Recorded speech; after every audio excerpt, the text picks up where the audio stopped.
कांग्रेस के पदाधिकारी उपस्थित हैं, सभी पत्रकार साथियों का आज के पत्रकार वार्ता में स्वागत है।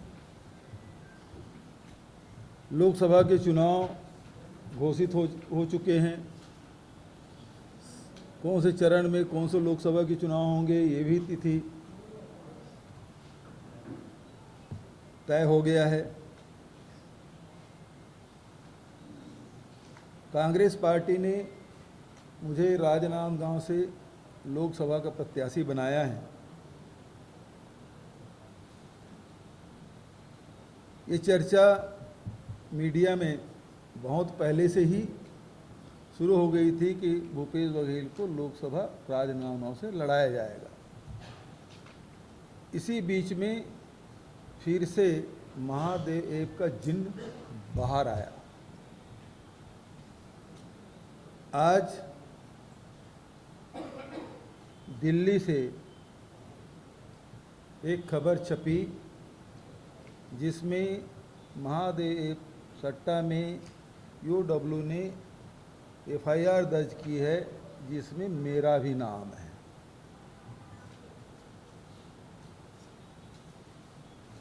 बहुत ही सामान्य सी बात है, यदि थाने में या फिर यूडब्ल्यू में एफआईआर दर्ज हो तो उसी दिन उसको अपने वेबसाइट में उसे डाल दिया जाता है। एफआईआर की कॉपी आप देखेंगे, ये 4 मार्च के एफआईआर की कॉपी है। इसमें 4 मार्च लिखा गया है और आज रविवार के दिन 17 तारीख को दिल्ली से इसे प्रकाशित किया जाता है। रायपुर से नहीं, एफआईआर तो रायपुर में दर्ज हुआ। तो फिर 13-14 दिन तक क्या करते रहे? जैसे कि आप सब जानते हैं कि लीकर में और दूसरे कोल में सब एफआईआर दर्ज हुआ और तत्काल उसको वेबसाइट में डाल दिया गया। इसे क्यों नहीं डाला गया? दूसरी महत्वपूर्ण बात यह है कि ये जो महादेव ऐप है, इसके बारे में कम से कम रायपुर के और छत्तीसगढ़ के पत्रकार भली भांति परिचित हैं, क्योंकि अनेक बार इसके बारे में आप सबसे मैंने चर्चा कर ली है। 2022 में इसके खिलाफ हम लोगों ने एफआईआर दर्ज किया।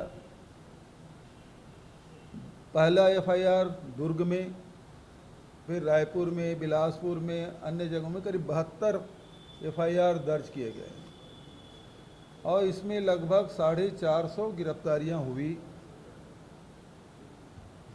उड़ीसा में, बंगाल में, अन्य प्रदेशों से भी गिरफ्तारियां हुई। इसमें बहुत सारे गैजेट्स, मोबाइल, लैपटॉप गिरफ्तारियां हुई, राशि भी पकड़े गए।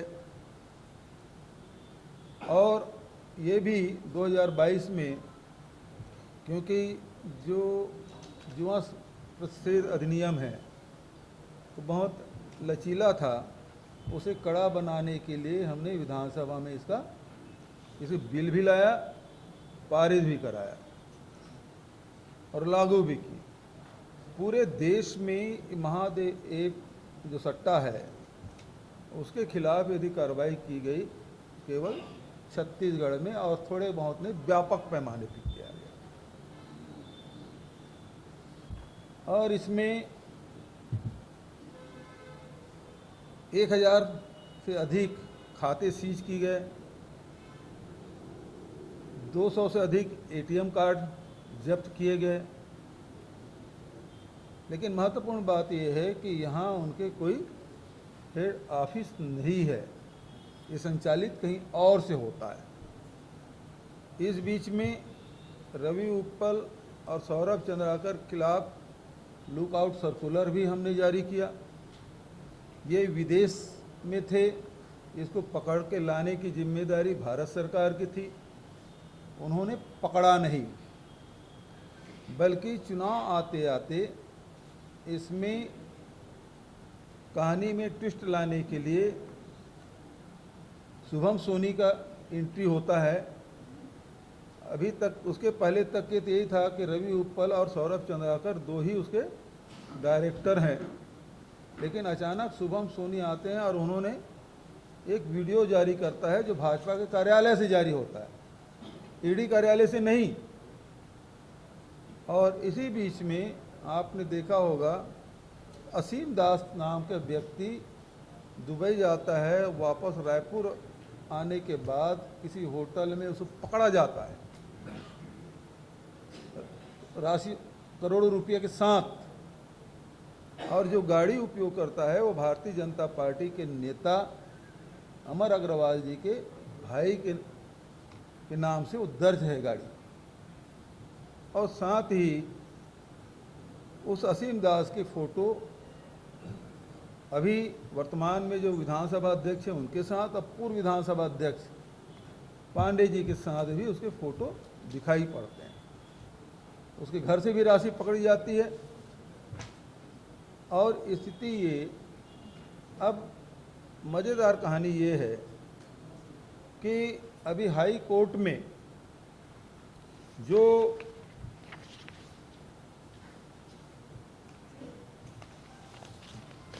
काउंसलेट जनरल जो दुबई के हैं, उन्होंने हाई कोर्ट में ये अपना बयान दर्ज कराया है जिसमें वो साफ इनकार करते हैं कि शुभम सोनी जो काउंसलेट जनरल के सामने उपस्थित होकर बयान दिए हैं उसे वो साफ इनकार करते हैं,